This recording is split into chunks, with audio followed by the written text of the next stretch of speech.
Welcome to Hedwigs Army.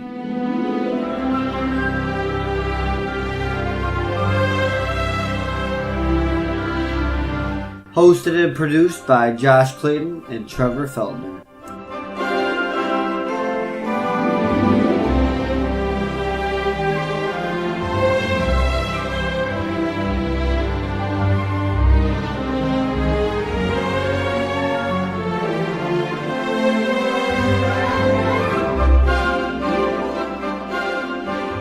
I solemnly swear that I'm up to no good. Hello everyone and welcome to Hedwigs Army. If you're a new listener, welcome. And if you're a returning listener, welcome back. I'm Josh. I'm Trevor, and this week we're going to be discussing Chapter 15, The Forbidden Forest. Yes, sir. But before we get into that, I actually don't have weekly Harry Potter news this week. And actually, it's because I have 2 updates coming about the podcast itself. Actually, let's make it 3. And then we're going to jump into this extremely long chapter. A good chapter. We're towards good the chapter, end, but my notes are over a page long when they're usually half. So, and my summary is about a page and a half. yeah, so... Actually, no. It's like two and a half yeah. pages. Yeah. It's So, like a page and a half. right. So, real quick, I'm just going to run through these updates. First of all, you're going to notice we're kind of switching a segment of the podcast, a little switcheroo. Normally, I go over a description of the... Synopsis. A synopsis, thank you, of the Synopsis. chapter, and then Trevor goes into a full-blown, in-depth summary. After listening back, I have decided that's a little repetitive, so instead I'm going to do a recap of the previous chapter, and then Trevor will go into the discussion, just to give you a little bit of insight on what happened last time, and where we're coming from, and to just kind of keep it from being a little bit repetitive. So that's the first thing and foremost. Especially with like chapters that we have like that are this long. It's gonna take if you guys, I don't know if you guys really want to listen to like, here's the story. Oh wait, here's the same story, just read it a different way. And longer. Exactly. So because this chapter is long as it is. So right. So the other thing, just kind of flying through them here. The other thing is, after this, we will be recording our first full-length bonus episode. So I released the mini bonus episode of Sirius's motorbike that I did by myself. However, me and Trevor will be doing a longer, much more in-depth bonus episodes about more in-depth subjects. This one, we will be recording about Quidditch. And this bonus episode is going to be since it's our first full in-depth bonus episode, we're going to release it as a regular episode on, to the public for free. But every bonus episode from here on out, including the mini bonus episodes, will only be released to patrons. So I can give you guys a little bit of a heads up that I have just finished the outline and plan on recording within the next week my next mini bonus episode, and it's going to be on the Mirror of Erised, however you say it. So if spell you backwards desire. Yes, yeah, spell backwards. So It's if called you the Mirror of enjoy the Desire. bonus episode content and you want to be able to access it, then you can head over to www.patreon.com/HedwigsArmy and become a patron for as little as $1. $1 will get you the student level patron, and you will have access to mini bonus episodes. And then for $3, you will become the prefect level patron and have access to all the all the bonus episodes. So the only difference is the mini ones are shorter, and it's probably either going to be just me or just Trevor recording. And then the bonus episodes will be longer and much more detailed on much more, complex subjects like Quidditch. And I know another one that we plan on doing is The Forbidden Forest. And all of it, the history behind it, all the creatures in it, the history of the I can't wait creatures, till we get to things like that. like the later books, Right. because that's when like more because I you know me, I love theories, and that's where a lot of the theories start coming in. Right. Heavy theories. Right. Because like we were talking a while back that like that the first 3 books are really like they could stand by themselves, but like once you get past book 3, You mean this morning? yeah, A while back, 12 hours ago, not even 10 hours ago. but yeah, we were talking about how like the first 3 books they could stand by themselves, but once you get past that, things start tying in a heck of a lot more than they were in the first 3 books. Right. So that'll be really fun when we get to there because there's gonna be some fun videos I want to do. Yeah, definitely. But speaking of which, I'm glad that you mentioned that because I also want to mention that as far as our bonus episodes go, we're going to try to stick to where we are. For example, I would love to do mini bonus episodes or full bonus episodes on Triwizard Tournament and Voldemort and Horcruxes and all that. But we're in the first book. So our goal is to try to, we're not going to jump forward. We're only going to do bonus and mini bonus episodes on things we've already covered or things we are going to be covering like at the time of the release. You know? Yeah. Because like I know one of my bonus / mini it'll probably be a mini bonus. I don't think there's enough content for a full bonus. But I think a mini bonus episode is going to be on the challenges that the protections the teachers put at the end of the book here, which is next chapter, wink wink. Like we said. But I wanted to do that this week, but we're not there yet, so I don't want to jump ahead. Right. So just if you guys like I said, if you like the mini bonus episodes, if you like bonus episodes full length, if you like theory episodes, because we're going to definitely be doing those as well. Then make sure, like I said, I love me my theories. $1 to $3 will get you. $3 will get you every bonus episode. $3 a month. Some people do it per episode. Some people do it weekly. We do it monthly. So $3 a month, you can get all the bonus episodes. $1 if you just want to listen to the minis.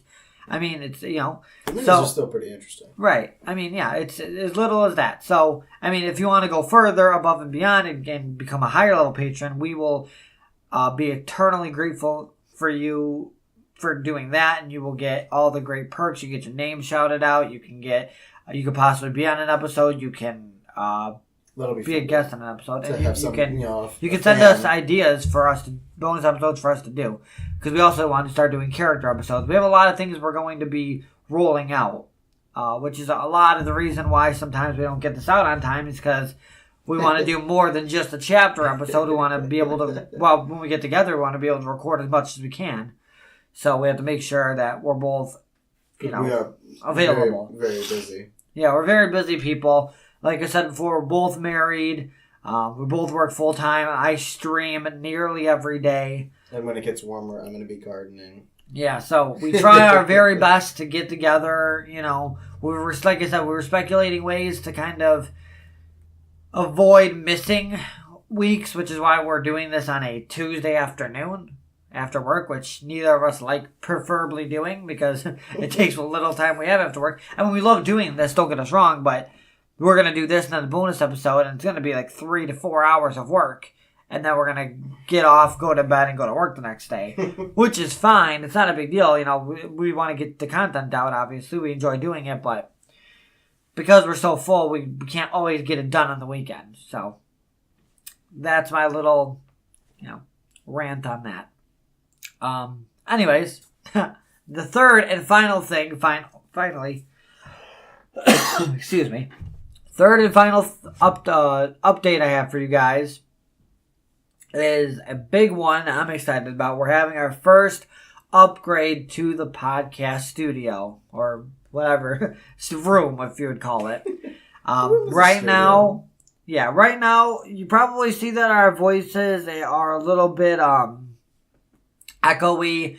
We might not be on the same level. We might not sound super like it's, we may sound like we're away from the microphone a little bit.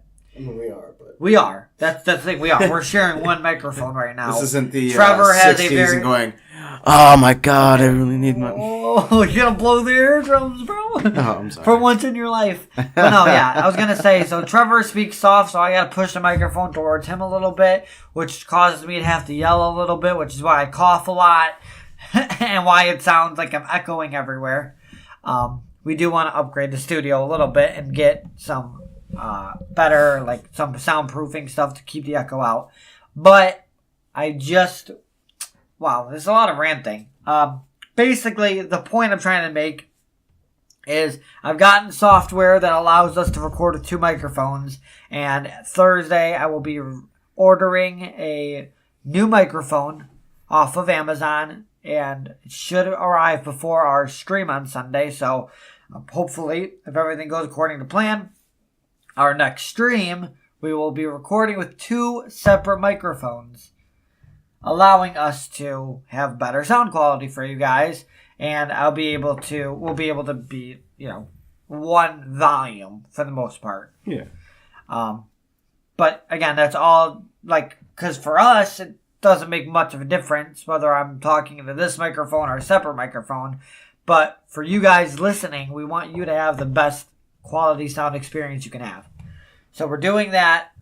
So again, man, guys, if for $1 a month, and ladies, everybody out there, every man, woman, and child, for $1 a month, it seems silly. It seems, what is $1 going to do? They add up. So for $1 a month, you can join our Patreon and help support so that I'm not paying for these microphones and all the other stuff I want to get. Like I said, our goal is to eventually get a laptop so we can be on the go with our, which would be nice when we go recording. down to Universal. Yeah, that will have it by then unless something amazing, crazy happens. But we'll still be recording. I'm gonna figure it out. We'll probably just record on our phones. Yeah, we'll pre-record, but we're definitely gonna be doing live streams, so you'll get plenty of us if not a live recording. You might see me Pokemon a little bit. Might you're gonna see all the amazing things there. Anyways, okay, enough sidetracking. So we're getting a new microphone, and that is for our sound quality for you guys, just as some appreciation because we are inching near that 1,000 download mark. It's getting close. We might be able to hit it with these next couple episodes here that we're recording. So, thank you guys for listening. Is our point. And we're gonna stop sidetracking and get into the episode here. It's gonna be a long one, guys. So strap in, but it's gonna be fun. Are you gonna fill them in on what the previous episode was about? I know. I'm getting there. Whoa, Chill. whoa, I was setting you up. Chill. I know. Chill. Okay. So I'm going to get into the recap from chapter 14, which was... Oh. What was chapter 14?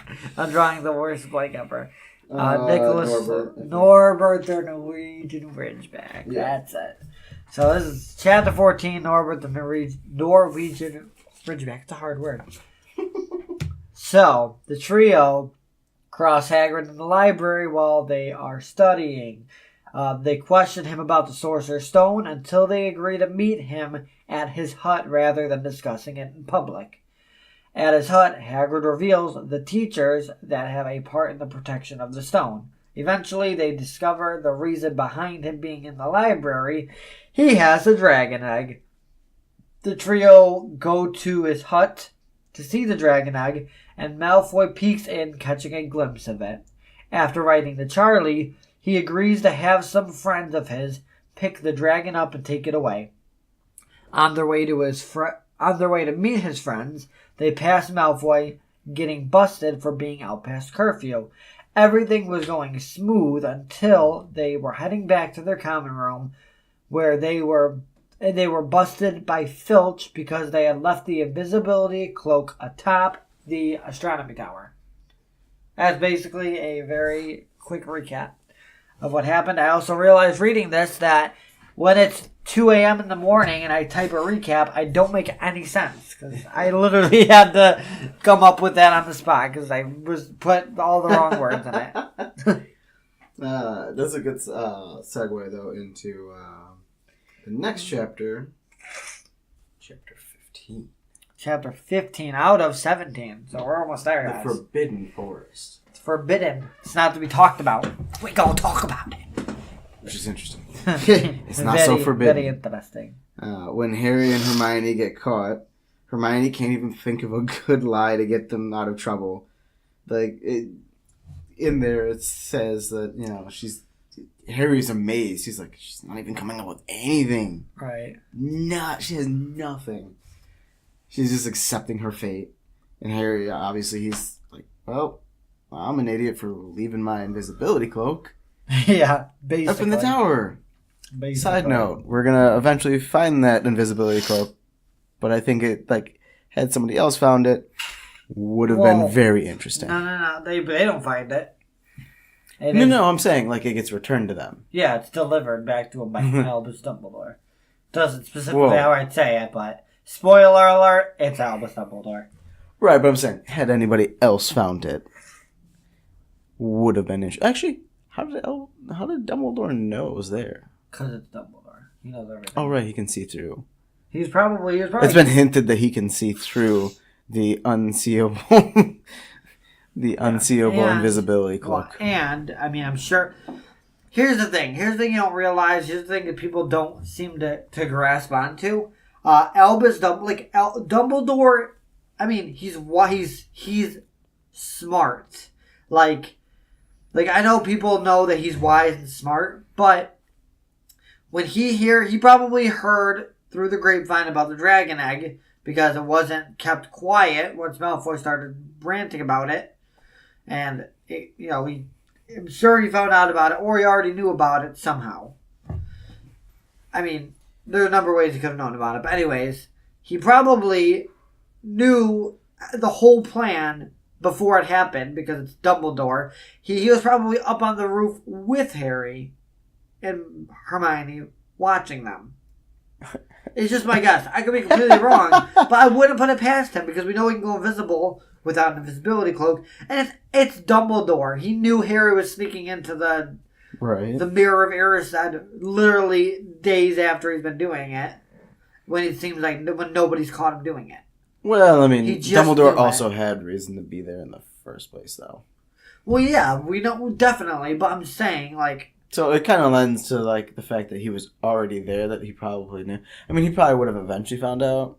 Right. Or, again, it's happens, Dumbledore, so I'm sure he heard about what happened, that Harry and them were busted. He probably knew Harry used the invisibility cloak, and obviously he didn't have it on when he came down from the tower, so you put two and two together. He had the invisibility cloak, you can assume, and he didn't have it on when he came out of the astronomy tower. It's probably in the astronomy tower. Right, yeah. So. But, as they're getting led by Filch, who's awful, they run into McGonagall, who is leading Neville. She's like, hey, Neville, I found you. You're not supposed to be out. Neville tries to tell them that he came to warn them. Almost lets it slip about the dragon. So he says, drag, and then Harry just gives him this look, yeah, no, could you not? Right. And McGonagall will go, and this is probably the meanest. I know she didn't mean it in the meanest way, but the way she said it. I have a big note about this. She says something along the lines of, why would you tell Neville this? Because he believes this half-cocked story. That's essentially what it comes down. She basically calls him out. You tell him this BS story, knowing that he might believe it. Right. And now he's in trouble because he wanted to come help you. Well, he didn't tell Neville the story. Neville overheard Malfoy. Okay. So he overheard Malfoy talking about it, and he decided to try to help the trio, warn the trio that Malfoy was going to, so that they come out. Yeah.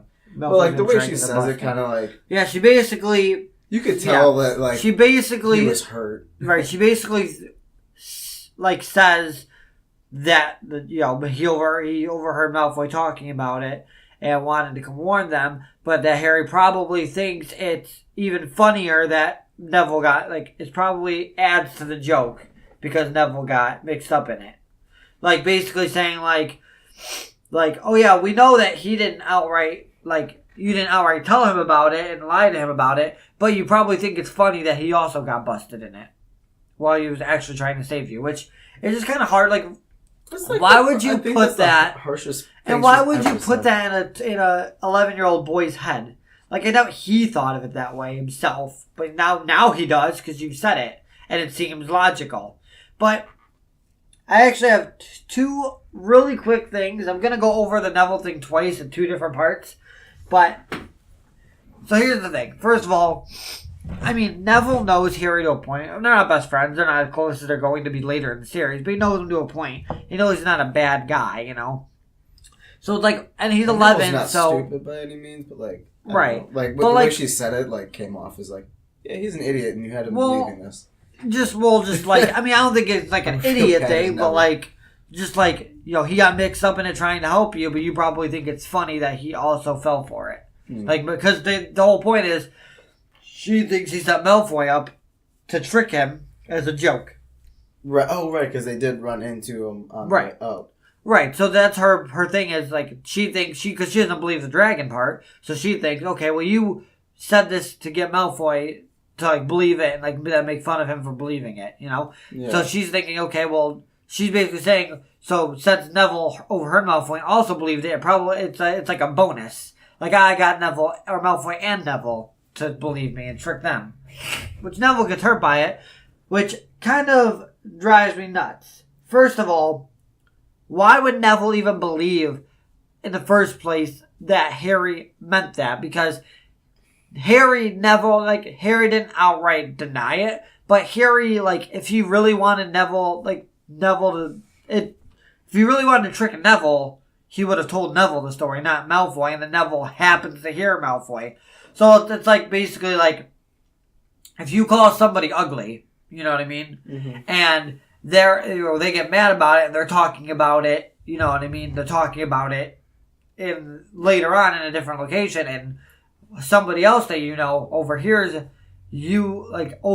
them complaining that you call them ugly, and they confront, you know, okay, I guess it's a hard analogy, but you know what I'm saying, like, yeah. Like, it's not about you, so chill. You just happen to overhear that somebody else that I said this to, but we weren't going after you. Now, I get it, okay, he did believe Malfoy, obviously, which is your own fault. Why would you believe anything Malfoy thinks? But you do believe Malfoy, and you go try to warn the trio, so that just stinks that it was all a lie in the first place. But, like, why even get mixed up in it? You know what I mean? Yeah. Like, okay, I'm trying to help them, but, like, why even bother? Like, it's not that big of, like, I don't know. I guess it's weird to me, like, don't go, so you're gonna, like, sneak out to try to find them. You have no idea where they're gonna be. Yeah. Because, well, I think he did know they're gonna be at the Astronomy Tower, but I don't know. You get what I'm saying, though? The whole thing is, like, yeah, and to be honest, though, you overheard it. Harry didn't say it to you. You overheard it from Malfoy. Harry never directly, like, lied to you. So chill. He didn't tell you. Yeah, he didn't tell you the same story. You just overheard what he told Malfoy. Well, I think maybe the way I understood it was that, like, he was more hurt than, like, McGonagall's basically called, like, because the way I took it is she's essentially calling Neville an idiot for believing this BS story, right? And then, like, now, you know, Harry's like, oh, cool, so now I'm making him look like an idiot because he's going to go out there and, like you said, you have no idea where they are specifically, right. And now you get caught. You look stupid for doing it. So I think, like, he was just embarrassed. He's like, cool, right, like, I'm trying to save my friends. Yeah, but just the way he gave the look he gave Harry and everything, I think he's more hurt because he thinks Harry betrayed him. He thinks Harry, like, was making fun of him. Oh, okay. Yeah. Like, I mean, he probably does feel like an idiot to a point for believing it, but that's also, like, okay, like, you're playing a joke. Like, yeah, like, if you lie to somebody and play a joke on them, you can't, it's not fair to call them an idiot for believing you. They're just they just put their trust in the wrong person. It doesn't make you an idiot, but you still feel betrayed even if you don't feel like an idiot, you know? Yeah. So, okay, that's what I'm saying. He feels, because Neville's way too oversensitive to a point, which don't get me wrong, he's had a rough childhood.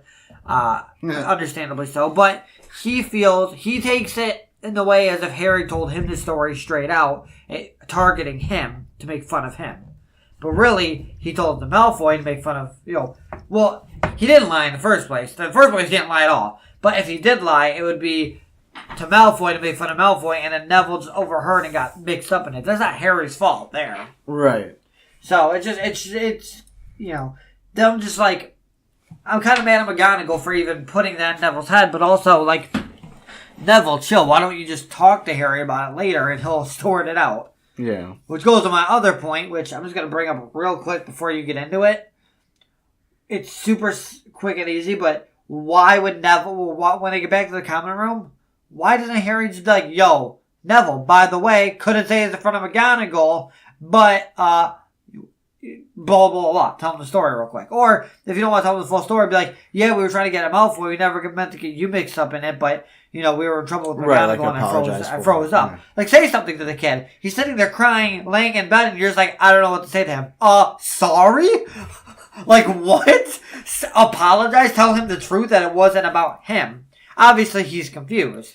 What Neville, I don't think, realizes is that, like, had he said the dragon thing and McGonagall believed him, then I'm pretty sure Malfoy said something about Hagrid having the dragon. Well, yeah, but if that gets it doesn't matter though. Hagrid, GG. It doesn't matter though because McGonagall knows that, like, she already knows everything. Everything that Neville knows, she knows, because Neville only knows Malfoy knows, and Malfoy told her everything. Right. So, that's the thing. It's not like Harry told Neville separately, so if he says anything about the dragon, she can't be like, oh, well, you told Neville and Malfoy about it, so maybe it's true.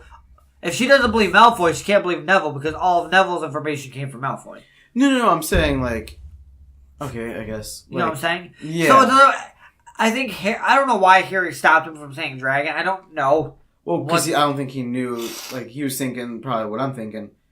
If they know about the dragon, then, and Harry or Hermione tries to correct that, like, outwardly correct that, and McGonagall gets suspicious and assumes that the story's true. Right, but then that screws Hagrid over. But if anything, if Harry, okay. And Hagrid kind of trusts him. Real quick, because I want to move on. All I want to say about it is Harry put himself more at risk by shushing Neville, because then it makes it seem like you're trying to hide something.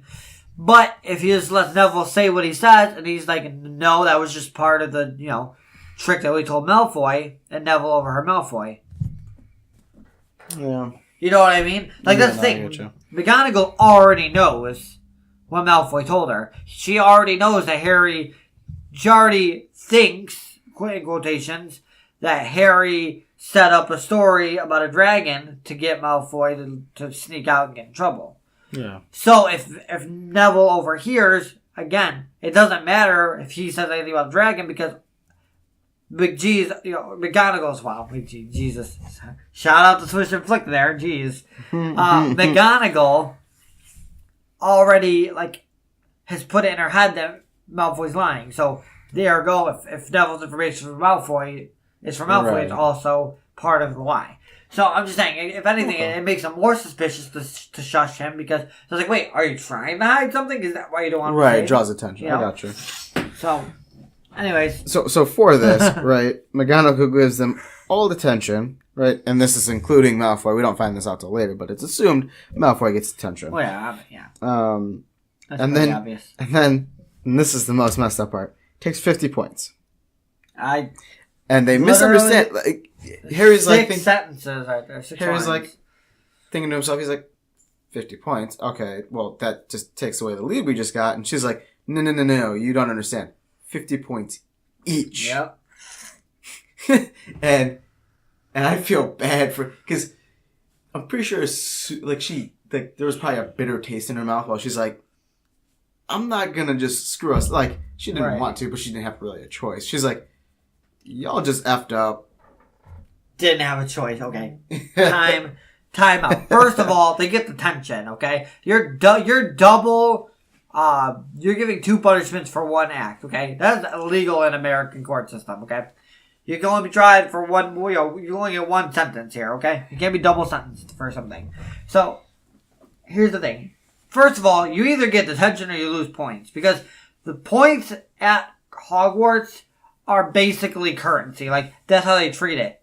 It's like if you were to steal $150 from somebody, that's how you would be looked at for losing 150 house points. Which we see throughout the chapter where literally everybody acts like they're non-existent for losing house points that do nothing. You don't get a reward for winning the house cup. I mean, you do, kind of. No, you do. You don't get anything for it. You don't get a reward. You don't get extra money. You don't get money for it. You don't get you don't get to skip your exam. You get nothing but the satisfaction of winning. Okay? If you lose an NBA championship, you lose the chance not only at becoming a champion, but getting a ring, getting a bonus, getting possibly, or making organizations more money so that they can pay their players more, raising the cap. All that. Okay? Same with football, same with any other sports, okay? Anything, same with your job, you do really good, and they reward you by giving you increase in money, okay? You do really good and you win the house cup at Hogwarts, you don't even get it. Your house leader gets a cup. That's it. A little trophy. That's it. You get nothing. You know what you get? You get to go home for the summer, come back, and try to do it all over again. That's it.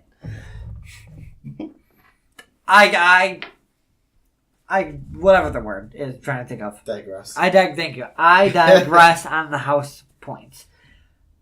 50 points. 50 points each. From 3 Gryffindors, okay? Let me take you back to a time, okay? Hop in our time machine, let's go back. They probably only have... We're not going back far. We're going back to Halloween of 1991, okay? Harry, Ron, and Hermione. First of all, I'm just going to go... I'm not even going to get back into what happened. I'm going to go into the teacher's perspective because it's all that matters. What the teachers believe. Okay? So, according to the teachers, from what they know about the events of that day, Hermione, being the stupid child she is, decides I'm in the bathroom. I'm using the bathroom, which is a normal human function, and they tried to come save me because I didn't know about the troll. No. I went after the troll like an idiot, thinking I could take it.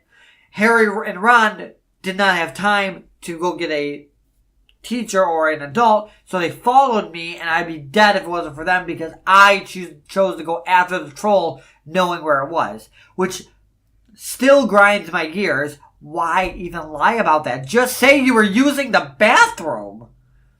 How are you going to get in trouble for that? And they didn't have time to go to an adult because you were about to be dead. Anyways, so... That equivalent is like what? 20 that equivalent points? 5 points each. Well, 5 points taken from Hermione and 5 points granted to Harry and Ron.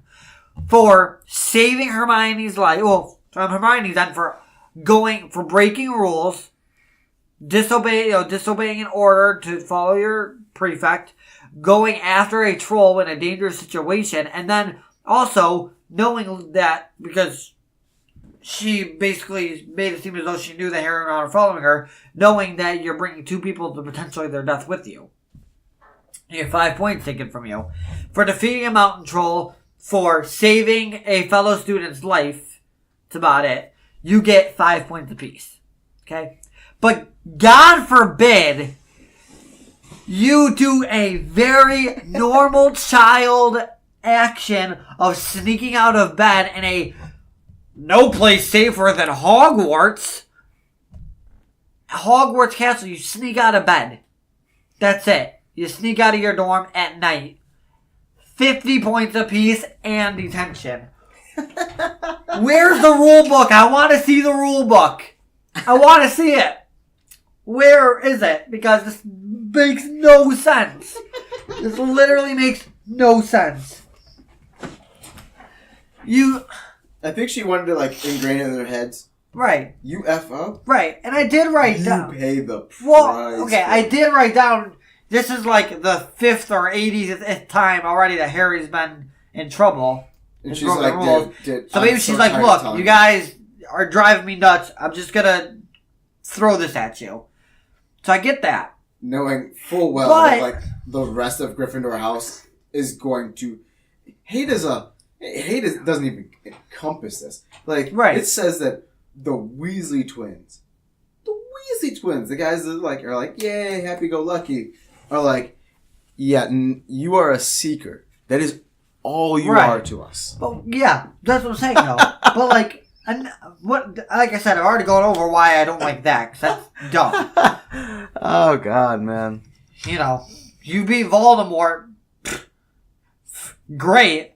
You lose his house points, you're nothing to us anymore. You beating losing house points is equivalent to beating Voldemort. It takes they cancel each other out. Anyways, I'm just 150 points. How? Why?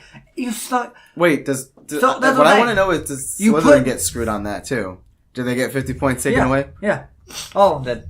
Well, actually, I don't know. I don't think McGonagall could take 50. Oh, yeah, she can. She can take points from Slytherin. Yeah, I think all of them did. But there's 3 Gryffindors, 1 Slytherin. Who's really hurt in the situation the most? But real quick. I will let it go after this. I will move on after this. But oh, God, man. You rush into a very dangerous, deadly situation. You're putting yourself in actual danger. 5 points taken away, okay?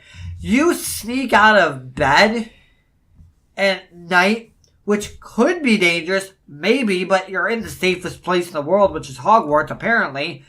And you're not putting yourself, you're not going after anything, you're not doing anything because they don't believe the dragon thing, which is dangerous, but they don't believe that. You're not actively doing anything. I think if she actually believed it, they would have been expelled. Oh, yeah. Well, it would have been GG, Hagrid, bye. I mean, maybe. Who knows? They make no sense with the rules. So well, no, I'm saying. They might get in less trouble for that. Who knows? Well, when you put yourself in active danger, you get in less trouble. Right, but like, what they were doing with the troll thing, that's not technically against, like, international law. Having a dragon, that's against the law. I know, but I don't. That's like basically. They'd let it go. Dumbledore would let it go. They'd be fine with it. But that's what I'm saying. That's my point, though. You're actively putting yourself in danger. You lose 5 points. You're putting yourself in a situation that may or may not be dangerous at some point. 50 points. What? Where's the logic come in? I just don't understand it. Don't worry, I'm going to complain a lot about throughout this chapter. There's a lot of things in the chapter that just make me... Why? How? What are you thinking? So, we're just getting started.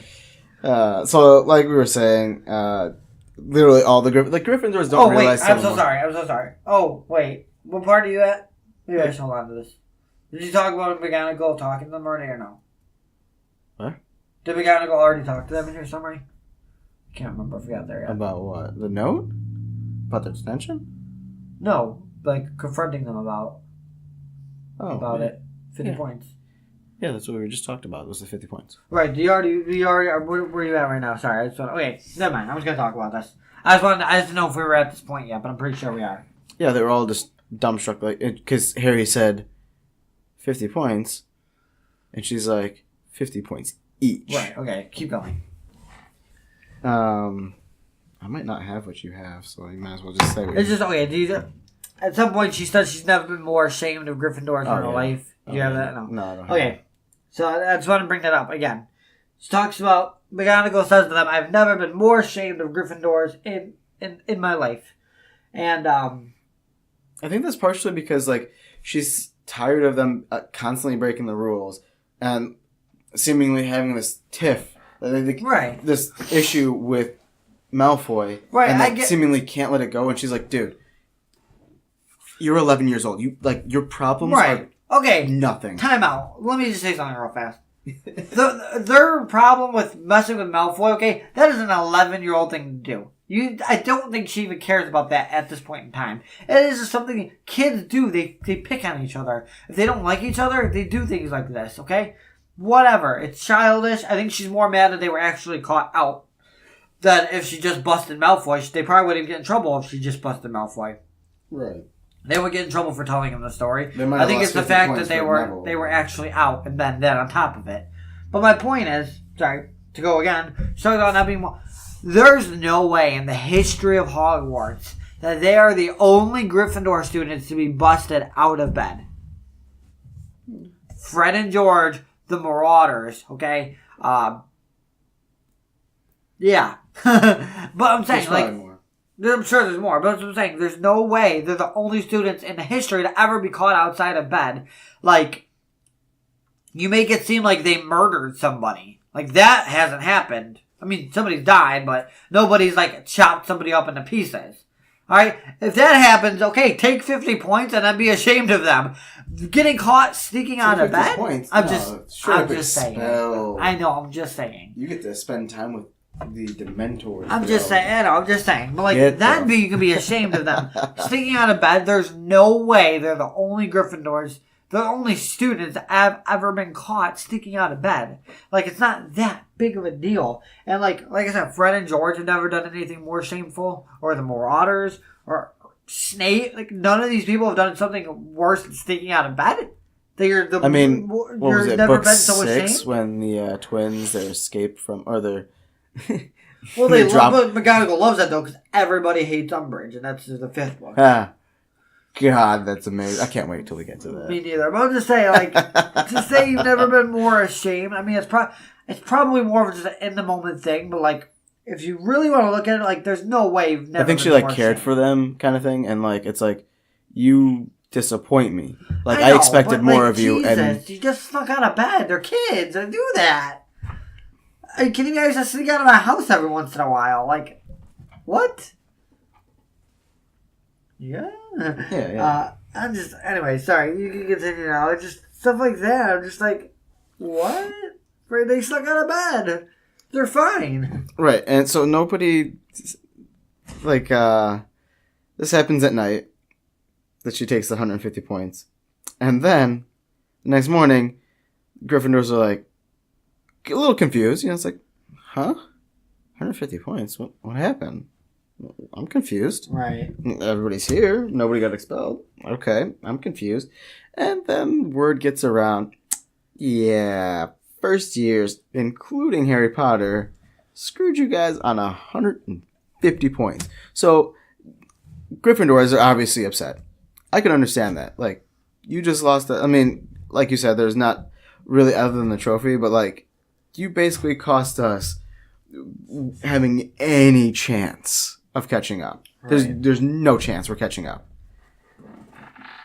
All in one night, you cost us everything.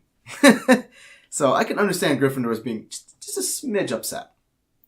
Because I would be upset, like, what? Yeah. What if I like earn? I mean, what if I'm the one that's getting all the points, and now literally everything I do. To be fair, Harry probably got 90% of those points on Quidditch. Right, and then for him to basically turn around and go, yeah, don't need those They're points. his points to lose, if you want to think of it that way. Yeah. I mean, I don't know. I guess I just don't get the whole, like... I mean, I get, like, dude, that's, like, so irritating, you know? Like, we were gonna beat Slytherin, but to, like, outright, like, shame him and, you know, just... They shun treat him. They're like, nah. Just shun him and, like...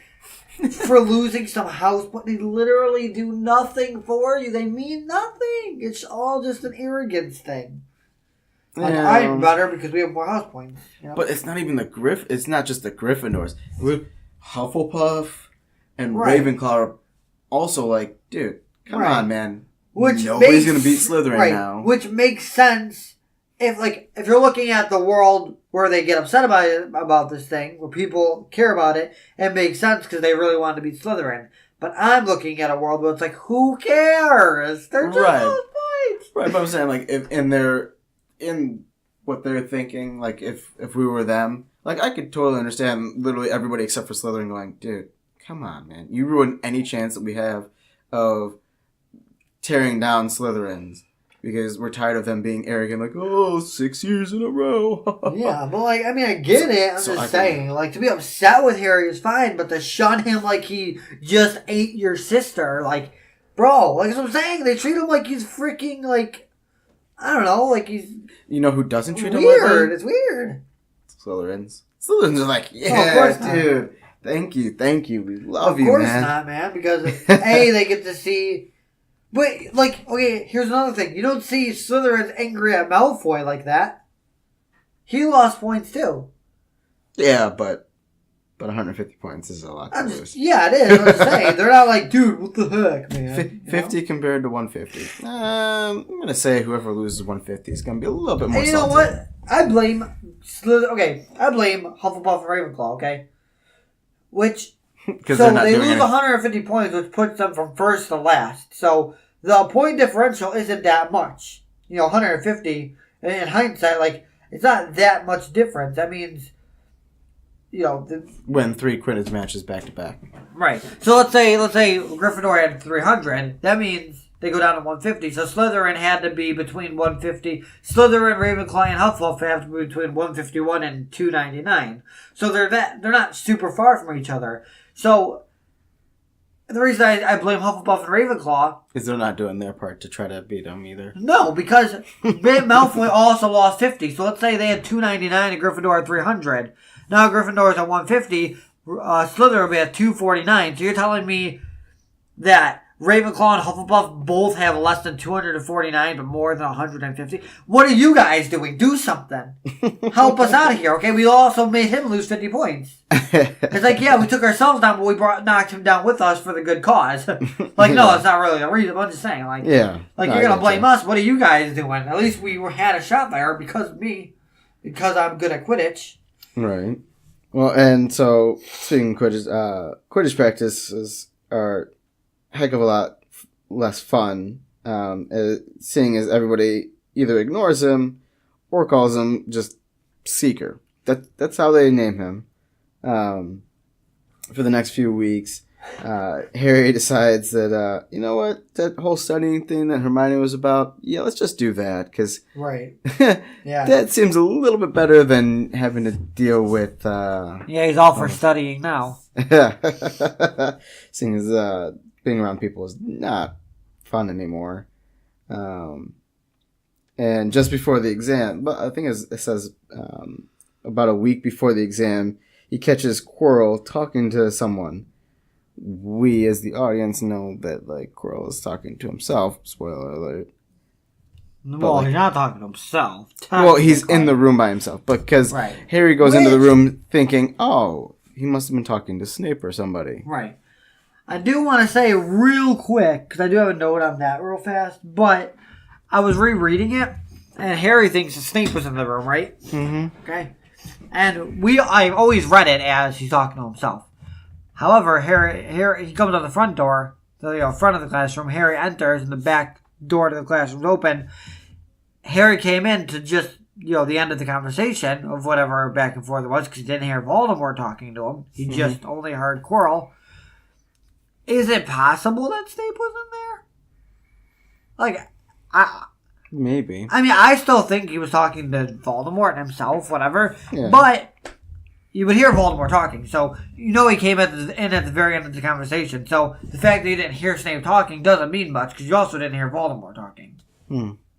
So, unless Voldemort can talk to him through his head, but we know, I mean, from later in the book, at the end of the book here, that Voldemort talks to him, like, outside. It's instructing him outside of his mind. Yeah. Talking to him. So, I mean, they're mostly whispers, so we wouldn't hear them anyway. Possibly, but, I mean, why is the back door could just be open by coincidence, but, like, why is the back door open? And so it's very possible that, it doesn't say outright that he does or doesn't hear other footsteps, so we don't know. He just might not have noticed them. Right. So maybe Snape was in there, because, do you have the phrase written down or no that he says? Because I think the phrase that Quirrell says would also work in Snape's case, too. Because he doesn't say master or anything. He just says, like... No, not again, please. It sounded almost as someone was threatening him. Harry moved closer. All right. Right. So here's my thing, though. Here's my reasoning. Here's my little theory behind why I think it might be Snape and not Voldemort. And it goes in my note, because originally, this is what I wrote down for my note. I wrote down, was Voldemort able to cause Quirrell pain or discomfort, or was he just scaring him? Okay? Now, I don't know if causing pain or discomfort. I don't know how that whole thing works. But no, not again, please implies that he did something to him before enough to scare the living daylights out of him. So, or cause him pain.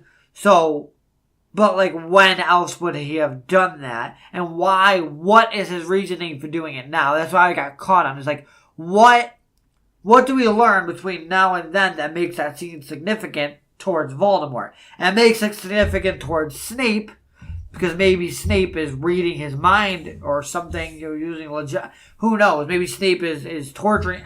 I don't know. Or scaring him. And maybe, it would make more sense with that, because if you think about Voldemort, it's like, what, because we know from there it kind of goes drastic to where they think Snape is doing something. Yeah. Quirrell decides to act, because maybe he finally, told Snape whatever. I don't know. But as far as Voldemort goes, what would he be trying to get him to do? You know what I mean? Like, he's already working on getting through the teacher's protection. So, what is he trying to force him to do? You don't really learn about anything. He just eventually gets through. So, he could possibly be trying to make him do it again. Maybe Quirrell almost, had a near-death experience while doing it or something, and he's afraid to do it again. And finally, Voldemort convinces him to do it again. Yeah. But if not for that, then what else would possibly Voldemort be trying to convince him to do? He's doing what he wants to do. He's bending him time. He's getting the unicorn blood. He's working on a Sorcerer's Stone. Yeah. So, while I do still think it is Quirrell and Voldemort overall, I do just want to put my thought of why it could be Snape out there. Gotcha. Alright, so back to the fun story. Haven't even gotten to the Forbidden Forest yet. No, we haven't. So he's assuming that it was Snape that he was talking to. Like you said, he went into the room and saw that there was the back door was open. But he heads back to the gang and tells them what had happened. Hermione suggested that they go to Dumbledore. She's like, hey, let's just do what we should have done in the first place. Go to Dumbledore. Okay, so Hermione's suggesting that they go to Dumbledore, but Harry's like, yeah, we have no proof. Actually, was it Ron? I don't know. Dang it. It was either Ron or Hermione, or Ryan or Harry. Oh no, it was Harry, because Harry was like, dude, we have nothing to go on. I think you're right. Yeah. Have and nothing to go on. Dumbledore will just think it's because we hate Snape. Yeah. Right, and we already lost 150 points. Yeah. Let's not make that worse. Right. People already hate us. Let's not get expelled in our first year. Yeah. Which I can understand where Harry's coming from. They were never really in danger, but yeah. Right, but I'm saying No, I know. They don't know that. Right. If I was just a student, 11-year-old kid, and I'd already gotten in trouble not once but twice, I'm gonna be with Harry and be like, I'm gonna play it safe here. Right. Right. Harry then gets a note from Harry, Hermione, and Neville get a note from McGonagall telling them that, hey, you have to meet there for detention. Don't think it specifies a location. Your detention will take place at 11 o'clock tonight. Meet Filch, Mr. Filch, in the entrance hall. There you go. So I was like, okay, cool. Get to meet him. Do I even have to say this? Huh. Do I even have to say it? Yay. Meeting Filch. Well, no. I don't have to say anything about the 11 o'clock. It's a little late. Well, you're punishing students for being out past curfew by having them do attention, by their attention being... Past curfew. Sorry. Yeah. You're punishing students for being out past curfew by having them be out past curfew. Yes, with a teacher, but still, what? Yeah. And obviously in the Forbidden Forest, which, in the name Forbidden Forest tells you that students shouldn't be there. You're skipping ahead a little bit. I haven't gotten there yet. Sorry, but It just drives me nuts. He's ruining a few things for you guys. Wow. Ruining a few things. I'm just kidding. So after saying goodbye, they head down. They're saying goodbye to Ron because Ron got lucky. Probably a good thing he wasn't there because they probably would have lost 200 points. And then they would have never made that up. At all. They find a way. They find a way. But we'll get to that. We'll get to that at the end of the book. So they're saying goodbye to Ron. They head down to the entrance hall. They see Neville's already there. Filch is already there. And Malfoy's already there. And they're like, okay, cool. This sucks. Yeah, right.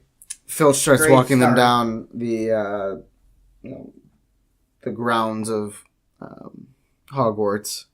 And they're like, where are we going? Right? All the while, Filch is more or less insulting them. Like, hey, you're stupid. This is your punishment. Right, I wish saying, I wish that we had the old punishment. Yeah. Hanging you by your thumbs and things like that. Yeah, he's like, yeah, I hate you people so much. Right. And then he's expressing distaste. He's so bitter. He's just such a little, can't say that word. But you know he what has to get in that little itty bitty last punch when they see Hagrid and Harry makes a little jerky motion of like oh thank goodness, and he's like, don't be too excited. You're going to the Forbidden Forest. Blah, blah, blah. Like, oh come on, just relax. Your life can't be that bad. No. Oh god, yeah. So he's taunting them, and it just seems like he's for the most part he's sticking to Harry for the most part, but he's taunting everybody. He's like, you guys are stupid. This is your punishment. You should be happy that the old rules aren't there because I would love that. So they get to Hagrid, and Hagrid's at the edge. I think he's by his hut, by the edge of the Forbidden Forest, and they're all like, oh, okay, this is weird. Where am I at? Oh, okay. Hagrid shows them some silvery liquid on the ground at the edge of the forest, and he says, that's unicorn blood. And they're like, oh, okay. Interesting that the unicorn blood is silver. I like that. I mean, kind of what I would expect. I never thought of it like that, but when I heard it, I'm like, that fits. That actually does fit. Yeah, oh. It's either a unicorn or a rainbow, and I think unicorn, it's either silver or a rainbow, and I think silver fits it better. And he tells them, okay, well, we're going to go look for the unicorn, or whatever is attacking it. He then splits the group, with Malfoy and Neville going with Fang, because Malfoy is like, you know what? I want the dog. And Hagrid even tells him, he's like, okay, just know that Fang's a coward. Yeah, right. I just love that. He's just like, cool, you want this big dog, but he's not gonna do anything for you. Right. You're better off with me, because ain't nothing messed with me in this forest. And to be perfectly honest, not a lot of things really go after Hagrid. I mean, no, but I have my own comment on that. I was going to save it until after the whole Forbidden Forest part. Because they all kind of tie together throughout the entire Forbidden Forest thing. So I'm just going to wait. But okay. I do want to say 90% of the reason is because Aragog, he raised Aragog and he's friendly with the centaurs so to keep stuff away. But there are more things than that in the Forbidden Forest, which I'll go over. Yeah, but for the most part, Hagrid's pretty much cool with 90% of the stuff that's in the Forbidden Forest. Right, but that would actually attack everyone's him. Safe, though. No. As we see later in the series, the centaurs are only one wrong decision away from killing everybody that comes in there. It just so happens that Hagrid has a good connection with them for the time being. I don't know why he split the Malfoy and Neville together, but he does it for whatever reason. Everyone. Oh, what? Oh, my bad. Harry, Hermione, and Hagrid run into something that's slithering on the ground. Hagrid seems very alarmed by this. I would too. This actually made me think of Unassisted Flight, because we know that it's Quirrell with Voldemort on his head, but I'm thinking, what if this is Unassisted Flight? Because maybe he's controlling him, kind of thing. Yeah, I think it's more just like...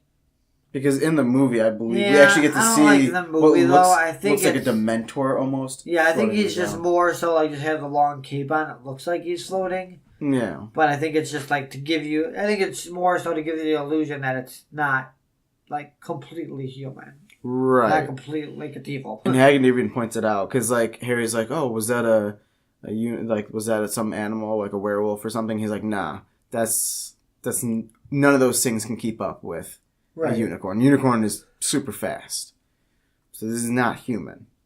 Right. Like you were saying. And then a centaur, I don't remember the name. Bane comes up to them, and he's like... Wait, is it Bane? I think so. No. It is Bane first, I think. Bane or... Because it's not Firenze at first. I think it is Bane. It is Bane. They come up to them first. Or... No, because Bane comes up after. I don't know. Was it... What's the other one? Rowan, that's it, Rowan. Rowan walks up and... Ronan, right? Yeah. R-O-N-A-N? Ronan? Yeah. Oh, yeah. Ronan. I don't know. Okay, yeah. Walks up and Hagrid's trying to get answers out of him. And he's basically saying... I have one note for this. Go ahead. Mars looks exceptionally red tonight, or bright. Mars is bright tonight. Which makes no sense. I mean, I actually thought about it. I actually have the answer to it. I was thinking about it because Mars is known as the god of war. See. So I have a note war for is this. Coming. Yes, I have a note for this. So this, Mars is bright tonight, as Trevor had pointed out. Mars is a reference to the Roman god of war. The phrase is a metaphor for the Roman god of war starting to show himself, a.k.a. Mars is bright tonight, a.k.a. A.k.a. what, Josh? A.k.a. So war is coming. Like, the god of war is starting to show himself. Yeah. Meaning, like, that war, once the god of war shows himself, war is upon you. Yeah. So it's a metaphor, it's foreshadowing the upcoming Wizarding War. Right. Did I write something else down for that? Oh, yeah. So my question was, did they only see the upcoming Wizarding War? Well, we're not there yet, but we'll go ahead with what Bane's... Oh, it's all later. That's why I'm going to wait. Well, Bane comes up, says basically the same thing. Hagrid gets frustrated. He's like, okay, whatever, dude. This is stupid. You know, because that's only... He asked them multiple different questions. Or the same question in a different way. And their basic response is, Mars is bright tonight. And they look up in the sky, and he's like, right. Whatever, dude. I'm not dealing with this. Walks away. They continue on their way until they see a bright green light. Hagrid's like, hold up. You stay here. I'm going to go over there. Oh, the spark. Yeah. That was sparks, yeah. Come to find out, Malfoy's up to no good. As per usual. Right, he scares Neville. Yeah, does something to scare Neville. No offense, but Neville's not hard to scare. He could have even done it he didn't, but he could have done it by accident. Yeah. So, of course, Hagrid's like, alright, can't have this because I'm already on high alert. I don't need the stress. He doesn't outrightly say that, but his actions pretty much seem to state that, like, portray that, like, he is stressed out to the max. He's taking kids who have no idea what they're doing into a forest that is filled with the creature that is killing a unicorn. Right. So, I agree with him. You have every right to be on high alert. So he's like, okay, we're going to switch the groups. Harry, you get to go with Malfoy. And he even says to Harry, he's like, it's because he's going to think twice about trying to scare you. You're not going to get scared easily. Right, yeah. Which I can understand. I mean, they might kill each other, but yeah, hey. But let's send the boy who lives out into the Forbidden Forest with his arch enemy and other people that would like him dead.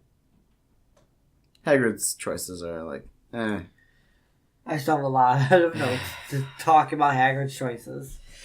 Can't wait to get into them, but it's so much easier to do them at once. Yeah. So then Malfoy and Harry, they continue their search, and they run into the unicorn, obviously dead. Right. Legs splayed out. And then they see something coming up to it. Starts drinking the blood.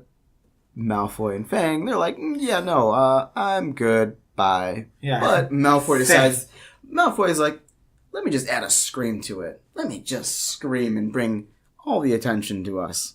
Give away our position like an idiot. And not shoot green sparks like you're supposed to do.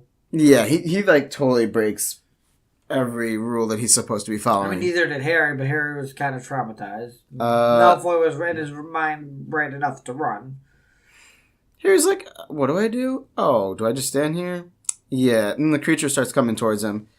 Luckily, he has another centaur that comes to save him. Firenze. Yes. Firenze. Saves him. They have a little discussion. It's actually a very important discussion because Finn's, without saying it directly, because probably some centaur law or something. Do you know what is happening in the school at this very moment? Right, yeah, he's like, do you know what's being protected? He doesn't say that, but he essentially is like... He does. He says, do you know what's in the school at this very moment? Right, being protected. Right. But I'm saying he doesn't say it protected, but let's just assume that's what he's He might talking. not know. Just doesn't and Harry's like, Sorcerer's Stone. He's like, well, what does that have to do with anything? And Finn's is like, yeah, do you know what the uses are? He's like, well, there's, for the uses of a unicorn, he's like, well, we use hair and horn for, like, wands and stuff. And he's like, do you know what the blood does? And it's like, as soon as it touches your lips, you live a half-life, but you'll live forever. Cursed life. Yeah, and Harry's still confused. He's like, it can bring back somebody even on the edge of death. Yeah, and Harry's like, okay. He's like, what does that have to do with anything? And Vince is like, you know anybody who would want to do that? And then it clicks for Harry. Life? Harry's like, oh, wow, okay. And he's about to say Voldemort, gets interrupted. Because that's when I believe Hagrid comes over. No, Bane does. Oh, Bane. The other centaurs come. Oh, yeah, and then they're like having a disagreement, a roundabout disagreement, which aggravates me about centaurs. Yeah, because Harry's on his back, and then how much did you tell him? Which another. Right, and he's like, and Finn's is like, dude, you know what's Harry freaking Potter, okay? Yeah, he could die, right? Also, you know what's in this forest. Why we let it exist is beyond me. We should probably killed it a long time ago. And Bane's like, well, you know, Mars is bright and all this stuff. And it's like, God. Mars is bright tonight. Sorry, I just love that. Yeah. So, I mean, yeah. They're crazy. They're crazy. Yeah, they're crazy. So, Hagrid comes over, and that's essentially the end of their detention. They get back to the common room where Ron is sleeping. Of course. They tell him what's happening. And while they're telling him this, right, Harry drops the name Voldemort a couple times. And Ron freaks out. Which is interesting because we know from future books the reason he's freaking out, whether Ron knows it really or not, is because the name was cursed back in the day. Right. That it would either make, I think it allows Voldemort to like know where you're at, and then he comes and kills you. I don't know about. Well, I don't think it was cursed back in the day. It was just only his followers say it. But later, when they take over the ministry, they put a tap on it. I think it used to have a tap on it, and then when he like kind of like died, so to speak, like it didn't work as much. I don't think it did back in the day because they ever took over the ministry back in the day. Right, but everyone was afraid to say the name because they were thinking that it would cause the issue that they thought it was cursed. That it's just fear of the name. But I don't think, and correct me if I'm wrong, but I don't think it was tapped back then. I believe it was. I don't think it was tapped until they took over the ministry, because only the Ministry of Magic have that type of power. Yeah. I don't know. I think, because he might have used a spell on his name or something like that. See, I don't think so. Kind of like the Dark Mark and stuff like that. Well, that doesn't have anything to do with tapping a name, though. No, but I think it was something similar that, if you said his name, he knew where you were. I'm going to look it up, because I really don't think so. So I'm just going to real quick, while you finish the chapter up real fast. Yeah. So, of course, Ron hates that he's saying this. Hermione is frightened.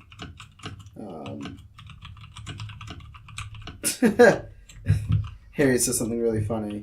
So he says, so all I've got to do is wait now for Snape to steal the stone. Then Voldemort will be able to come and finish me off.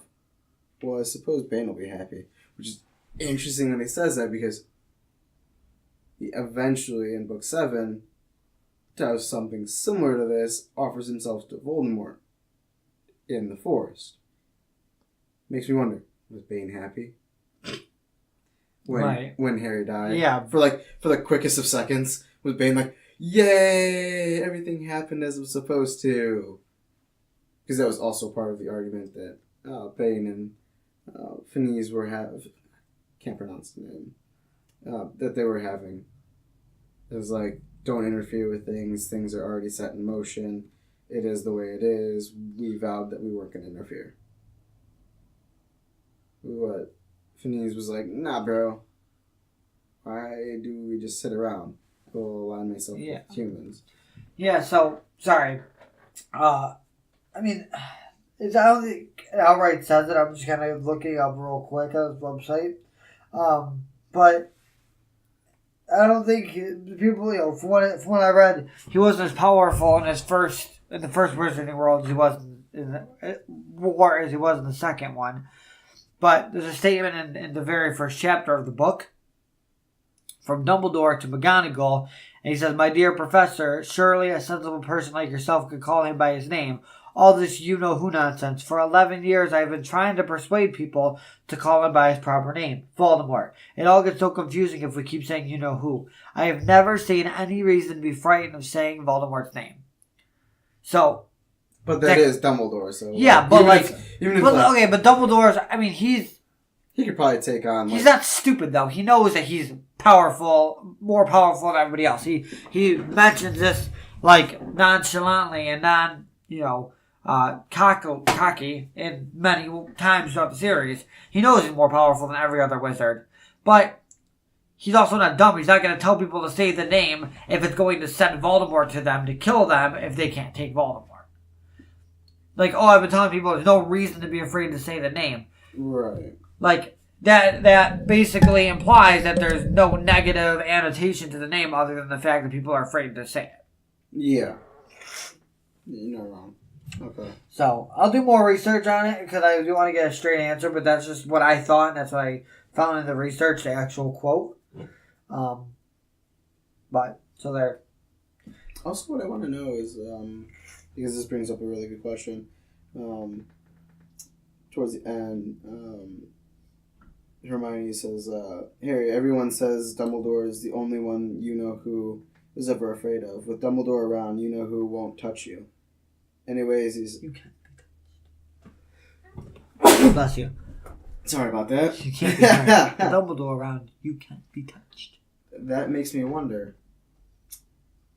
how does Dumbledore not know that that Voldemort's basically right under his nose? Voldemort's in the castle. He might, but... Then why doesn't he outrightly kill him? You know what I mean? I think Unless he's trying to pull some Grindelwald crap I think again. Dumbledore technically doesn't say that he knows about the Horcruxes. He said he doesn't know about the Horcruxes till book 2. No. I'm not saying the Horcruxes. I'm saying... No, I know. Oh. But that's why that's part of it, though. I think he mentions that he doesn't find out, or his suspicions. He mentions that he has suspicions, but they weren't outright confirmed until book 2 with the diary that confirmed them. So he implies he might have maybe he has suspicions in this book about the Horcruxes. So he knows it doesn't matter if he destroys Voldemort right now. He's never going to be gone. So at this point, he's just biding time to figure out what to do. So he probably does know about it. I mean, like I said before, with Snape being able to read minds, he probably knows about it. It just seems really high risk to have... But you don't want to lead Voldemort...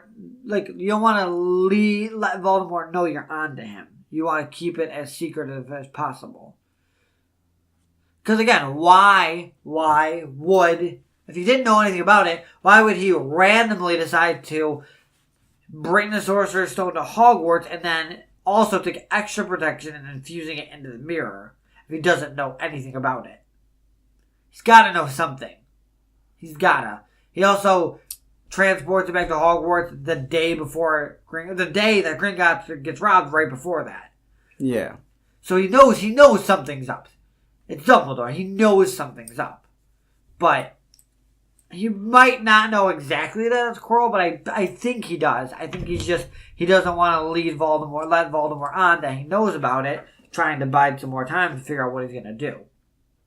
Because what do you really, I mean... Right, if he didn't die the first time, what's keeping him there? Yeah. Well, I don't know specifically what's keeping him here. Right, he's just going to try again. Right. But, I mean, there are conflicting theories, like why would he then leave the school and give Quirrell a chance to get in there? But, I mean, then again, if you're pretending that you don't know, you have to still go about normal activities. But he has to know. He has to know something's up. Right, because it doesn't make sense. And, why take extra precaution? Yeah, no, I got you. And it's just, put power in it that okay, so, what's his name? Nicholas Flamel needs to use the stone to stay alive. Okay? So why infuse it into a mirror with extra power that allows you to only get the stone if you want to get it, but not use it? Because then you're basically killing Nicholas Flamel. If there's no reason other than the fact that you know something's happening, if you're just I don't know, I just feel like I want to give it extra protection just in case in the future.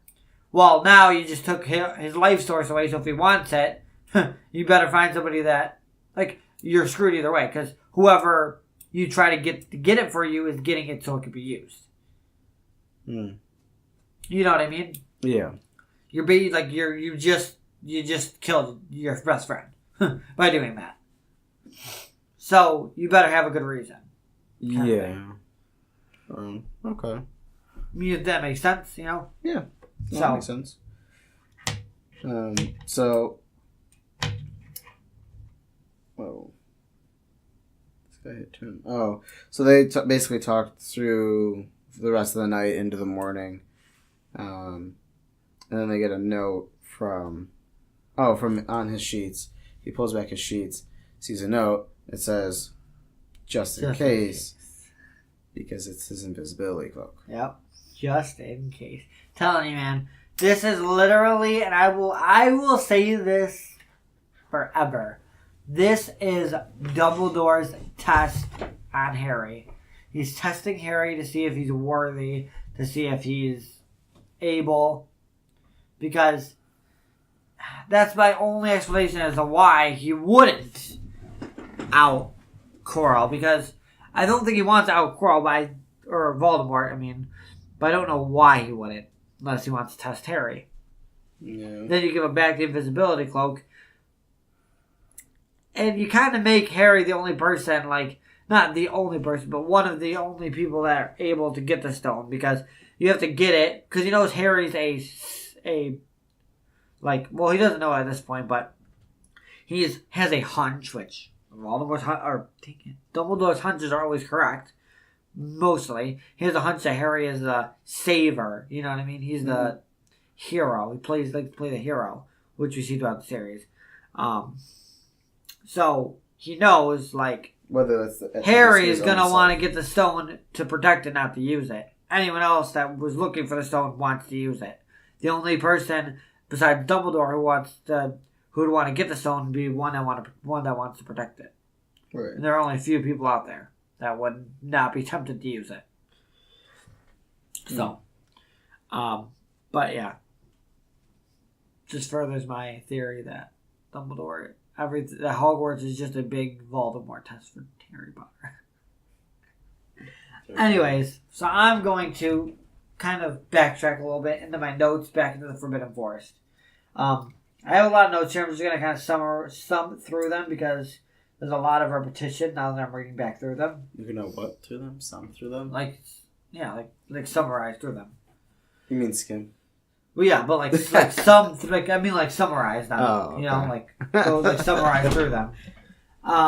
So basically, I have a couple problems with the Forbidden Forest scene. First of all, let's just go back to the very beginning. You're sending students into the Forbidden Forest with Hagrid at 11 p.m. What good can come of that? What really? How is that more dangerous? How is that not more dangerous than them sneaking out or fighting a mountain troll? Or how is that not more dangerous? Anyways, it is what it is. They go in there. So Hagrid literally says, there's nothing in here that won't hurt you with me or Fang around. Literally contradicts that 10 seconds later by saying, oh, Fang's a coward. So, you're lied. People will hurt you with Fang because Fang will run away. So you're not safe with Fang. You're safe with Hagrid. Maybe. Mostly, but still not completely. But then, okay, with that logic, let's split and put 2 kids by themselves. What? Your only argument for this being a good detention is that they're with Hagrid. You split the kids up, and now they're wandering out of bounds, past curfew by themselves in the Forbidden Forest. If this was Tom Riddle with them, one of them would have ended up dead. Yeah, basically. Yeah, because he's a creepy little kid. But I'm saying, these punishments make no sense. You're punishing the kid for being out past curfew in the school by putting them out past curfew in the Forbidden Forest with Hagrid, who then splits them by themselves. What are you trying? I think they're trying to get the kids killed. They're like, you know what? We don't want to expel them. Let's just get them killed. If they make it out, okay, fine. Then they can be out of punishment. Right. On top of taking 150 house points away. I'm just saying. So Hagrid splits off, okay? This is just going downhill, okay? Now you're downhill, you're like, okay, this is the end. No, we're still going downhill, okay? You send Neville, anyone who sends with Malfoy, period, is a bad decision, but you send Neville with Malfoy, which is blatant, that's obviously a horrible pair, but whatever. You send Malfoy with Neville, and you send them with Fang, I believe, right? Yeah. Yeah, okay, you send them with Fang. Which does nothing. So you're with Harry, okay? Good decision. You stay with Harry Potter because Harry Potter is the most endangered person in this entire series. There's a reason that people are so, protective of Harry Potter even though Voldemort's gone, because people still want Harry Potter dead that used to like Voldemort. Yeah. Voldemort's gone, but his followers aren't, so he's still in danger. Yeah. So, yeah, good job. Stay with Harry Potter. A+. Okay? So, your first problem is that something happens with Malfoy and Neville. Well, no, who cares about Malfoy? No, I'm saying, and then you're like, oh, you know what? I'm not going to be the one to protect him. Let the guy that he's having an issue with and my coward dog. Right. But no, that's, like I said, splitting off, big problem. But no, here's my other problem is Harry asks about werewolves killing the unicorns because Malfoy mentioned werewolves being in there. And here, Hagrid isn't like, oh, it's a myth. There's no werewolves. He goes, no, they're probably not fast enough. Okay, so you're implying that werewolves are in this forest. Possibly. But it is also not a full moon, I believe. You're right. True. However, there's still Fenrir or Greyback. Doesn't matter. Werewolves, most werewolves are still bad people. Regardless. They might not kill you, but they still are not, they're not Lupin.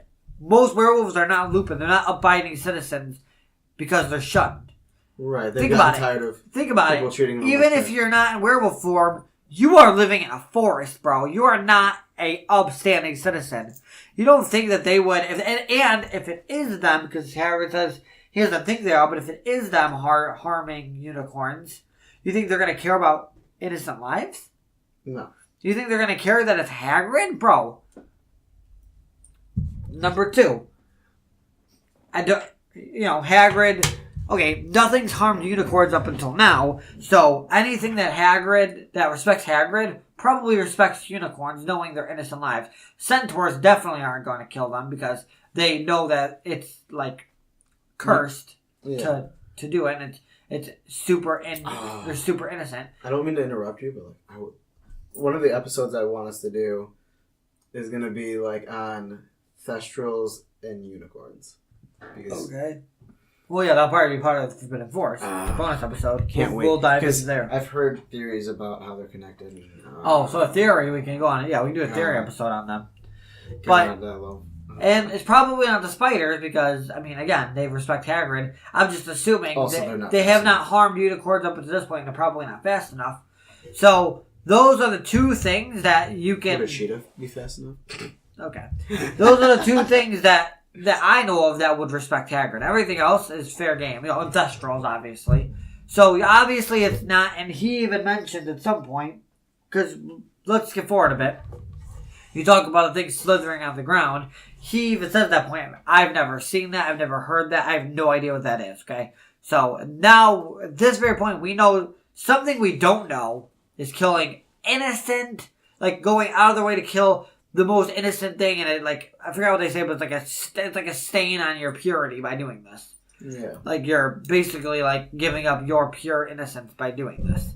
Right. You have to basically have no other reason to live. Right. And you're drinking the unicorn blood, so obviously you're now have a cursed life. My point is, it's scary at this point. Now it's dangerous, because now you don't know what it is, and whatever it is does not care about innocent life.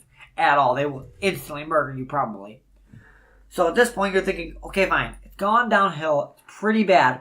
It can't get worse. This is it. They got a dip. They're like, okay, look, we got to do this another time. Maybe when it's daylight out. I don't know. Maybe by myself, not bring innocent children into this. But this is dangerous. Okay, we haven't gotten to the bad part yet. Now, after all that, the green sparks go up. You think, okay, you know what? It's getting a little rowdy. Obviously, we've had this happen with the slithering thing. We've had Malfoy be a jerk to Neville. I've had to run all over the place. Things are getting a little hectic. Let's just call it here. We'll go back. We'll have some coffee. I'll have you do some lines. Whatever. Finish out your detention. Let's call it here. Now, let's take it one step further down the hill. And now let's send Harry Potter with his arch nemesis Malfoy on their own in the same area that we just saw this unknown thing that is killing unicorns. Please. I really like Harry Potter, okay? I love Harry Potter. I don't want to be negative. I just don't understand how this happens. What part of this, from the very beginning to the very end of the Forbidden Forest scene, is just WTF? What is happening? This should have been... You should have never split in the first place, but once the slithering thing happened, you should have gone back to the hut. Not leave Harry Potter and Malfoy on their own in the same area where you just saw this thing, and then they almost end up dead. If not for the centaurs, they probably would be dead right now. Well, Harry. At least Harry, yeah, at least. You don't think you would have called Malfoy? Harry might have survived. Maybe. Because later on we see that, okay. Quirrell can't even touch him. Still though, yes, by a stroke of pure luck and pure love. Whatever, pure luck And yes, but that's my point. If you didn't have the scapegoat, but that's what I'm saying. He would have been. If we didn't know, because if Harry died here, it would have been the end of the series. If we didn't know that it was Quirrell, and it could have been literally anything in the world, it could have been at that point. We could have Harry. Don't worry about it. I'm just like, it blows my mind. If Harry didn't have what most people consider plot armor, it would have been. He would have been dead. Right. It blows my mind, which further backs my theory that this is all just a test for Harry Potter to become powerful enough to defeat Voldemort. Okay. From there, I'm done. I'm done. That's all I got. That's all I got, because I don't need to say more. I made my point. I don't need to say more. If you guys disagree with me at that point, there's nothing more I can say to prove my point. Besides, I love Hagrid. Top 5 characters. This guy is... Just some of his decisions are questionable. You know what? I have the best way to describe it. He got expelled from Hogwarts and was kept on the grounds. This is a man-child. This is a guy who never grew up fully. He just didn't. And it's his thought process. He thinks like an 11-year-old. Thinks like these kids do. You know what I mean? Yeah. He just doesn't process things like that the way he should. But all right, that's all I got though for this chapter. It's insane. Well, next week we will be going over chapter 16.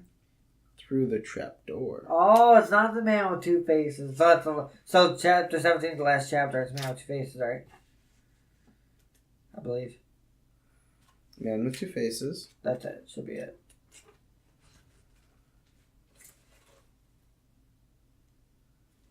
Right?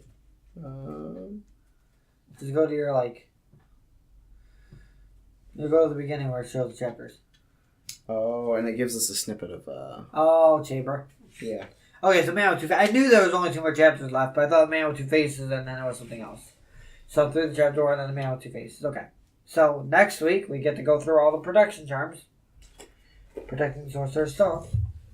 So that'll be fun. And then we get to the big baddie at the very end. Yeah. And then the conclusion. Sorcerers is done almost, guys. 2 weeks out. Not even, because less than a week we're recording Through the Trapdoor. So. Holy crap. Yeah, right. How long have we been doing this? God, Since November, I think. It's not even a year and we're already done with book 1. Yeah, That's not even crazy. half a year. By the time we're done. But yeah, it's a short book though, so. But anyway, so when we get to book 5, 6, and 7, that's when we're... those are going to be yearly, over a year. But, anyways, and then at the end, so you guys just to look forward to, at the end of the book here, our following episode is going to be a movie to book. It's going to be a 2-parter. It's not going to be a 2-parter, but it's going to be split into 2 sections. One episode split into 2 sections. It's going to be a movie review. We're going to watch the movie and then take notes while watching it and then give you our not live notes, but you know what I mean. Our notes while we're watching. We're going to go over that. And then we're going to go over some book to movie comparisons. So that's what we look forward to. I have a couple off the top of my head. Oh yeah, I've already been thinking about this since we started doing this. I've been excited for. So that's going to be really exciting. I'm excited to record that. I'm excited to finish this book and get in the chamber. And I'm excited to get my second mic. Anyways, do a couple plugs before I wrap up here. So if you guys want to, let us know what we were wrong about or your opinions or just to say hi, you can do this. You can head over to www.hedwigsarmy.com where you can find our email, which is hedwigsarmypodcast@yahoo.com. You can find our Twitter at Hedwigs_Army.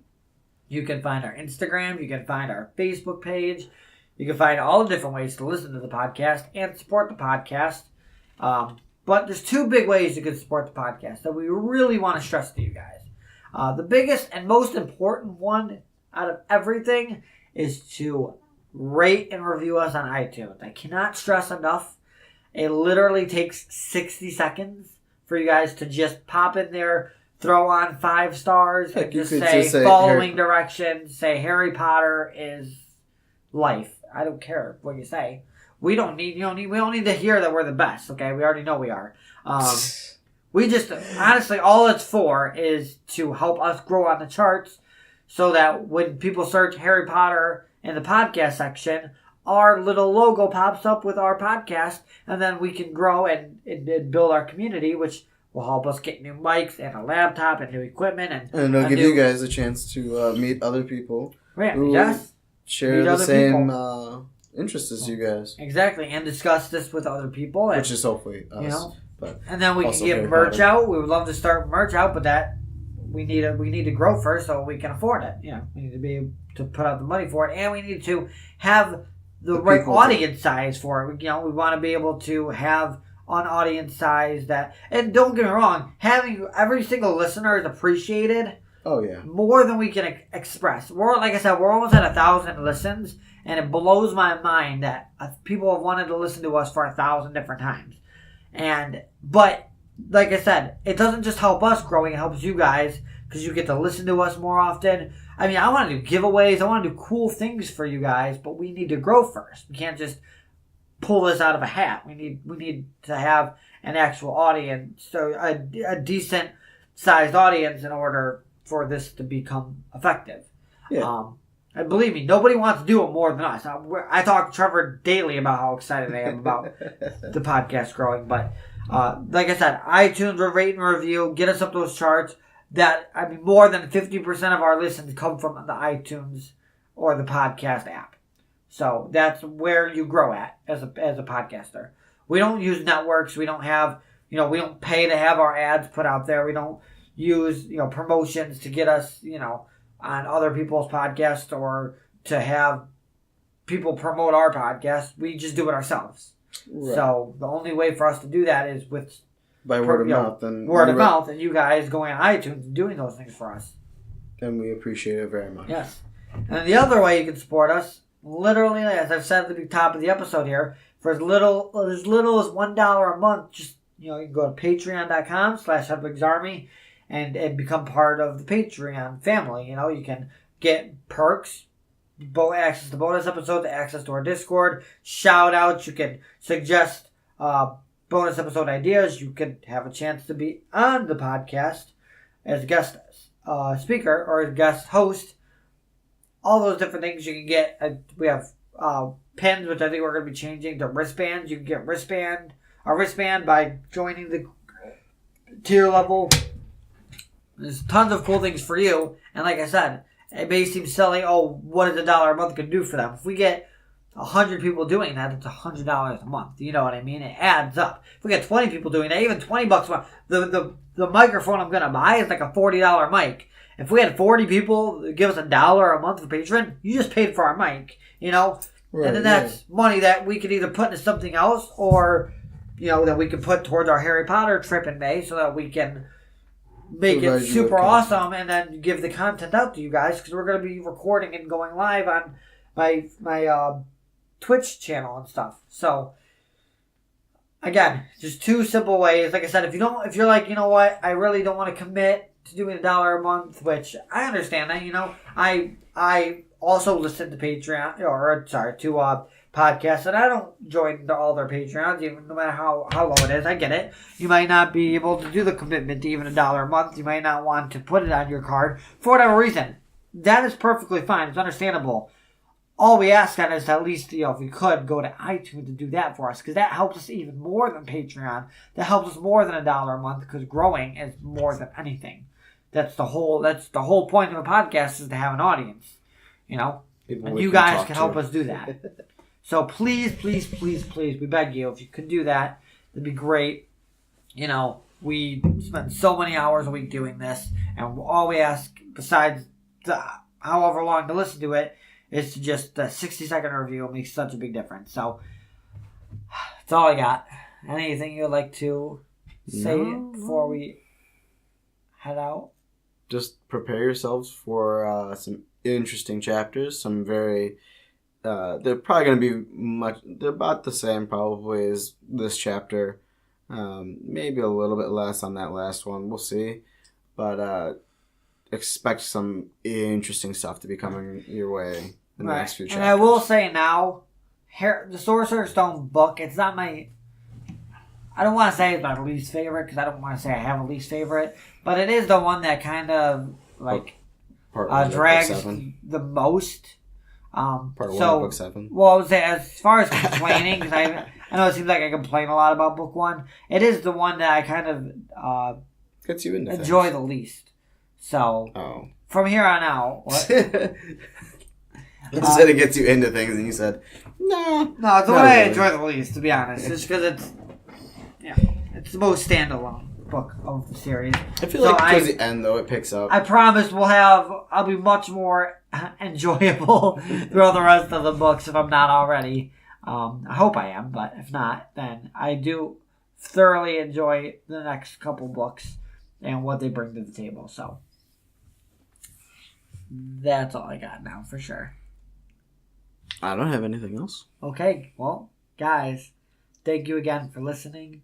We hope all of you have wonderful weeks ahead of you. And make sure also to check out the question of the week on the Hedwigs Army page, because we love hearing feedback on that.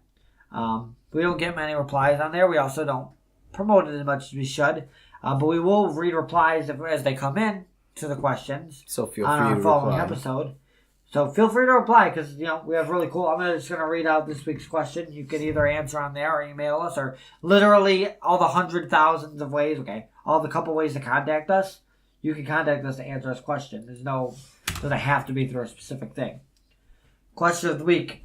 This week, what punishment would you give the students for wandering the castle past curfew? Expulsion. Okay. Lines. Not Forbidden Forest. Okay. So, if you want to answer that, like I said, Twitter, email, hedwigsarmy.com. Put it in a review. Put it in an iTunes review. There you go. I would love to read that. So, there you go. So, anyways, guys, thank you so much for listening. And as always, until next time, Mischief managed. we hope you enjoyed this episode. If you want to help out the podcast, please head over to iTunes and leave a rating and review. Also, please subscribe to the Hedwigs Army YouTube channel and follow us on Twitter at Hedwigs_Army. If you would like to contact us, you can email us at hedwigsarmypodcast@yahoo.com or visit www.hedwigsarmy.com and head over to the contact tab. Thank you for listening to this week's episode of Hedwigs Army. Every great wizard in history has started out as nothing more than what we are now, students. If they can do it, why not us?